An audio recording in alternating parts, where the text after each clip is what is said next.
The first thing that hit me was the silence. Not the peaceful kind, the oppressive kind, the kind that hums in your ears when you're somewhere you don't belong. The farmhouse stood at the edge of a dried-out field in rural Wyoming, a crooked silhouette against a colorless sky. Uncle Ray had always been a mystery, a reclusive old man with wild theories, a hoarder of antiques, and according to the family, something of a madman. When I got the call about inheriting his estate, I figured it would be a mess of junk and back taxes. I wasn't wrong. Dust choked every room. Yellowed wallpaper peeled like scabs from the walls, and the floorboards creaked with each uncertain step. Among the clutter of moth-eaten books and antique furniture, I found what must have been his study. Stacks of journals lay on the desk, written in a meticulous, slanted hand. Diagrams, Latin phrases, drawings of symbols I didn't recognize. And then I saw it. The box. It was smaller than a shoebox, maybe the size of a human skull, and carved from something dark and glossy. Symbols covered its surface, jagged things that twisted the eye if you stared too long. It was cold to the touch, colder than it should have been, like something pulled from the bottom of a lake. The moment my fingers brushed its surface, a jolt of nausea hit me, and the lights overhead flickered. But I took it. God help me. I took it. That night, I slept in the guest room. Tried to, anyway. The air was dense and frigid, even though the thermostat read 74. Shadows pooled unnaturally around the box, which I had placed on the desk across the room. At one point, I swear I heard a sound, a wet, whispering inhale that came from nowhere in particular. I chalked it up to fatigue and left the next morning with the box in my car, wrapped tightly in a blanket. A part of me wanted to toss it back into the house and run, but curiosity, or maybe something else, made me keep it. In the flurry of packing, I barely skimmed my uncle's journals. One note did stick with me, though. A line scrawled at the bottom of a torn page, underlined twice in red ink. Never open the box after midnight. At the time, it seemed like the kind of dramatic nonsense Ray was known for, but as I drove away, I couldn't stop thinking about it. The way the letters looked rushed, desperate. Still, I didn't believe. Not yet. I hadn't earned that fear. I should have left it in that God-forsaken house. Back in my apartment, the box sat on a shelf in my bedroom, inconspicuous but heavy. Not just in weight, in presence, like a second pair of eyes always watching. The first few days were quiet. I tried to forget the strange cold, the flickering lights. Told myself it was all psychological. That worked until the whispering started. It was a Tuesday night when I first heard it. I'd just fallen asleep, or thought I had, when a voice brushed against the edge of my consciousness, faint, rasping syllables, too low to understand, but undeniably there. I shot upright, heart hammering, ears straining. Silence. The next morning, I found the apartment door unlocked and cracked open. I always checked the lock before bed. My keys were still on the hook. I hadn't gone anywhere. And yet, the hallway light cast a long shadow into the living room, like someone had just stepped out. Things escalated quickly. Lights flickered again, but only when I was near the box. I began waking at odd hours, drenched in sweat, dreams already fading like smoke. Always the same feeling, that something had been standing just beyond my bed, watching. One night, I woke to find my closet door wide open. I never leave it that way. The box sat on the nightstand beside me. I was sure I'd left it on the shelf. I finally sat down with my uncle's journals, the ones I had carelessly tossed into a drawer. Most of them were gibberish, dense paragraphs of Latin phrases, looping diagrams, paranoid rants about shadows that drink the mind. But a few notes were more lucid. One page listed rules. Never leave the box open in darkness. Never bleed near it. Never speak to it when it calls. Another entry described a ritual, salt, blood, fire, protection maybe. There were gaps in the writing, pages torn out. I found one note folded into the binding, written in a different hand, "Ray, you must end this. Break the chain, or it will break you." That night, I broke the rules. It was nearly 3 a.m., and the whispering was louder than ever. Desperate to prove to myself it was all in my head, I unwrapped the box, placed it on the floor, and opened the lid. Inside, nothing, just velvet-lined wood, deep and black. I laughed. I actually laughed. A nervous bark that didn't feel like it belonged to me. Then the temperature dropped. I closed the lid and turned on every light in the apartment, heart thundering. There was no reason for the air to feel wet, for the shadows to look wrong, but they did. And even as I tried to shake it off, the whisper clung to me like a fog, coiling in the back of my skull. It knew my name now, and I had let it in. I didn't sleep after that night. Not really. When I closed my eyes, I heard it breathing. The days blurred. Mornings bled into dusk, and every room in the apartment felt too quiet, too still, as if waiting. My reflection started behaving strangely. Not dramatically at first, just slow to mimic my movements. Once, while brushing my teeth, the version of me in the mirror lingered with its mouth open far too long. I stopped looking at mirrors after that. The box never stayed where I left it. No matter what I did, it reappeared. On the kitchen counter, at the foot of my bed, in my lap. One night, I woke up on the bathroom floor, with my cheek pressed against the tile, blood on my upper lip, and the box beside me. I had no memory of getting there. Hours were disappearing. I started recording myself, hoping for answers. What I saw on playback made me nauseous. Around 2:17 a.m., I sat bolt upright in bed, eyes glassy. I walked to the closet, retrieved the box, and just sat with it in my hands. For 3 hours, not blinking, not moving, just watching it and whispering. I don't remember any of it. At work, I was a mess, exhausted, paranoid. My boss pulled me aside to ask if I was on something. I didn't know how to tell her that my antique inheritance was corrupting my reality. I tried to leave the box at home one day, locked it in the closet, even pushed a chair under the doorknob like a bad movie scene. But when I came home that night, the door was open, the chair overturned. The box sat in the middle of the living room, lid cracked open. That was the first time I heard it clearly. Alex. My name, drawn out like silk over rusted metal. I turned and vomited into the sink. The hallucinations, or whatever they were, became more physical. A shadow, impossibly tall, hunched over, stood in the corner of the room for hours. I could feel its presence even when I shut my eyes. It didn't move, but I knew it was watching. Sometimes I'd hear scratching beneath the bed. Sometimes laughter, like a child playing too close to a microphone. I tried drowning it out with music, with pills, with alcohol. Nothing worked. I reached a breaking point when I saw the silhouette again. This time outside, standing on the sidewalk across from my apartment, just watching, head tilted. I blinked, and it was gone. I decided to end it, took the box to the river under cover of night, threw it in, hard, watched it sink beneath the black water.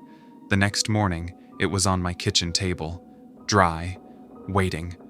I screamed until my throat tore, punched the wall, nearly threw myself off the balcony. But then I remembered a passage in my uncle's journal. Should the vessel shatter, so too shall its contents be freed to claim the shadow it's owed. Smashing it wasn't an option. The thing inside was bound by rules, and if I wanted to survive, I needed to understand them. I didn't have a choice. It was time to find out where this nightmare began. I stopped pretending I could go back to normal. Whatever the box was, whatever I had carried from that farmhouse, was now threaded through every waking moment. So I did the only thing left. I started digging. My uncle's journals were a labyrinth of fear and obsession. I read them cover to cover. Hidden among the rants and fevered diagrams were breadcrumbs, mentions of a group called the Vale of Moros, always scribbled in thick, angry ink. An address book tucked between pages led me to a name, Professor Eleanor Finch, folklorist, university archivist, and an old colleague of my uncle's. I emailed her, desperate and raw. To my surprise, she replied that same night. I feared this might happen. Come at once. Bring the box. She lived in a small town 2 hours away. Her office was buried beneath a crumbling university library that smelled of dust and mildew. I found her waiting in a dimly lit room surrounded by shelves of cracked leather tomes. "You're Ray's nephew," she said. Her voice was soft, tired. I hoped his line had ended. She studied the box without touching it. "This is older than your uncle, older than America, sealed in 1925 during a ritual performed by the Vale of Moros. They were a secret society of occultists, believed in harnessing the power of shadow through sacrifice. The box was made to contain what they summoned." "What did they summon?" I asked. She hesitated. "A being that consumes consciousness. It feeds on fear, identity, memory. Your uncle called it a shadow demon, but that doesn't do it justice. It's not just a creature, its hunger made sentient." I felt sick. I told her everything, the voices, the hallucinations, the missing time. She nodded grimly and laid out a series of ancient rules. The box must be offered blood or a personal secret on each new moon. It must never be opened outside a salt circle. It cannot be destroyed without releasing its contents. I asked about the people who had owned it before. "Most didn't last a year," she said. "Some vanished, others died violently. A few wrote diaries that ended mid-sentence." She handed me a photocopy of a yellowed newspaper clipping from 1946. "Local man found dead, eyes missing, face frozen in horror. Scorched box found nearby. Authorities baffled." A quote was scrawled in the margin, in my uncle's handwriting. "The box shows you what you fear most and what you desire most. It lies." Finch leaned closer. "This thing's not dormant anymore. Something woke it." I opened it. "Then it's already in you." I swallowed the urge to run. Before I left, she gave me a sealed envelope. My uncle was compiling a way to seal it again, permanently. I never saw it finished. Maybe your uncle did. But be warned, the cult isn't dead. Some believe finishing the original ritual will release the entity in its true form. That night, back home, I sorted through Uncle Ray's last belongings. In a manila folder hidden behind a false drawer wall, I found ritual notes, diagrams, incantations, translations, a warning circled 3 times in red. "Do not speak to it. It listens, and it learns." As I pieced the fragments together, I felt watched. I turned to the window, and there, at the edge of the street lamp's light, was the silhouette again. Still, waiting. The figure outside my window didn't move. Not when I blinked. Not when I reached for my phone. Not even when I turned away for a full 10 seconds and looked back. But it was gone when I opened the door. I barely slept. Finch had warned me, the cult wasn't gone, and I had just painted a target on myself by asking questions. By morning, the envelope she'd given me still sat unopened. My hands trembled as I peeled it open. Inside was a single page from my uncle's journal, torn at the edges and splattered with something brown and brittle. The diagram on the page matched the salt circle ritual from earlier entries, but with one crucial difference: a central glyph marked with blood and annotated in Finch's handwriting. "To bind the shadow fully, one bearer, one sacrifice, sealed at the hour of its birth." Below that, scrawled by Ray, "Only at the new moon, must be complete or it breaks free." That night, Eleanor called. Her voice was hoarse, strained. "We don't have long. The new moon is in 3 nights. There's an old church outside Belmere, hallowed ground. Meet me there. We end this." The church was a half-collapsed relic of black stone and ivy, hidden deep in the woods. I arrived at dusk, the box in my backpack, and a knot of dread in my gut. Thunder rolled above as I pushed open the creaking door. Finch stood near the altar, robed, flanked by 2 others.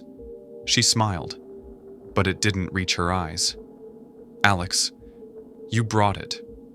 Good. Something was wrong. The way the candles flickered around her, the symbols drawn in ash on the floor. Too intricate, too familiar. My stomach dropped. You lied. Finch lowered her hood. Her expression softened, almost pitying. Your uncle delayed the inevitable, but the cycle must be completed. We're so close. The two robed figures stepped forward. One held a ceremonial dagger, the other a bowl already filled with dark liquid. I backed away, my breath caught in my throat. You said we could bind it. We will, but not the way you hoped. You're the chain's last link. The vessel must feed. They lunged. I dropped the bag and ran, my feet skidding across wet stone. One cultist caught my arm, cold fingers clawing into my jacket. I twisted, slammed my elbow into their face, and broke free. The box hit the ground. Its lid shifted, and the lights went out. A green flame burst from the center of the ritual circle, casting grotesque shadows on the walls. A pressure built in my skull, like the air itself was screaming. Then the voice came. Alex. Not a whisper now. A chorus, a scream, and a caress at once. Finch began chanting. The glyphs burned red. The shadows stretched. I almost gave in. But then I heard something else. Footsteps. A voice. Alex! Jordan, my best friend. He'd tracked my phone. He burst through the broken doors, eyes wild, just as one cultist grabbed me again. He fought like a man possessed. We overpowered one of them, but Finch only laughed. You think you can stop what's begun? The shadow wants you, Alex. It chose you. The box opened. Darkness poured out. A tendril lashed toward Jordan. He screamed, convulsed. His eyes rolled back. I grabbed him, shouted his name, but he turned on me, eyes black, mouth smiling in that wrong, too-wide way. Let it in, Alex, he said in the demon's voice. I wept, I begged, but in the end, I struck him with the hilt of the dagger. He collapsed. Finch screamed, raising her hands in fury, but the box didn't want her. It wanted me. She fled into the catacombs, shadows retreating behind her. I dragged Jordan to safety, breath ragged. Something ancient had been stirred. The ritual had failed, but it wasn't over. Not yet. Jordan lay slumped against the pew, pale and trembling. His breathing was shallow, but steady. Whatever had taken hold of him was gone, for now. I wrapped his coat around him, whispering that he was safe, even if I didn't believe it myself. The catacombs beneath the church called to me. A dull throb echoed through the floor, like a distant heartbeat. I took the dagger, the journal pages, and the box, and descended. Cold stone stairs spiraled down into choking darkness. Each step felt heavier than the last. I reached a chamber lit only by candles flickering in unnatural wind. The walls were lined with bones, some human, some not. At the center was Finch, kneeling before a grotesque altar carved with the same glyphs I'd seen in Ray's journals. She held the grimoire, chanting, her voice rising like static. She didn't acknowledge me. The shadows around her rippled, alive. The box trembled in my hands. You ruined everything, she hissed without turning. We were so close. We had it. You summoned a monster. She laughed, sharp and mad. We birthed a god. Then the air cracked. A shriek shattered the silence, vibrating my bones. Shadows peeled themselves from the walls, converging in the center of the room, forming a towering shape of twisted limbs and bone-etched darkness. The demon, freed, furious, formless, and yet more real than anything I'd ever known. I fell to my knees, clutching the relic. Visions exploded behind my eyes. My uncle, screaming as shadow devoured him. My parents, staring at me with hollow faces. Myself, standing in a burning field, smiling. The entity whispered in all of them. Finch offered her blood, slicing open her palm and letting it drip onto the altar. Take him, she shrieked. Complete the pact. The demon hesitated, then turned on her. It moved like a tide, engulfing her. She screamed once, and then there was only silence, a wet slap of flesh against stone. I acted. I opened the journal and scattered salt in a rough circle around myself.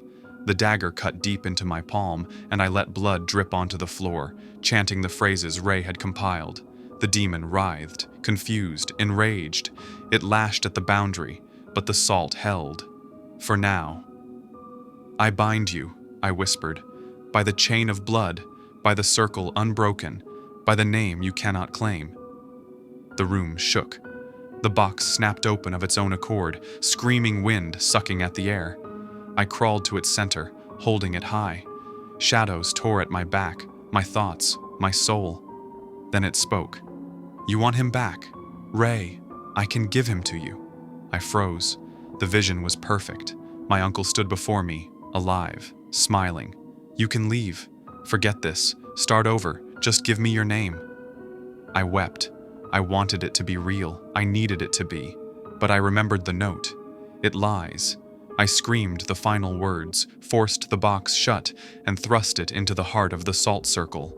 The shadows screamed, drawn inward like smoke into a vacuum. The demon fought, howled, cursed. But the circle held. One final crack, like a mountain splitting, and then silence. I collapsed, burned and bleeding. The box was sealed. Finch was gone. Her robed followers were nothing but ash. The chamber flickered in dying candlelight, and I was alive. Barely. I don't remember climbing out of the church, just flashes, blood on my hands, smoke curling from cracked stone, Jordan calling my name, sirens wailing far too late. They say it was a gas leak, an explosion caused by structural collapse, no signs of arson, no sign of Professor Eleanor Finch. They never asked about the box.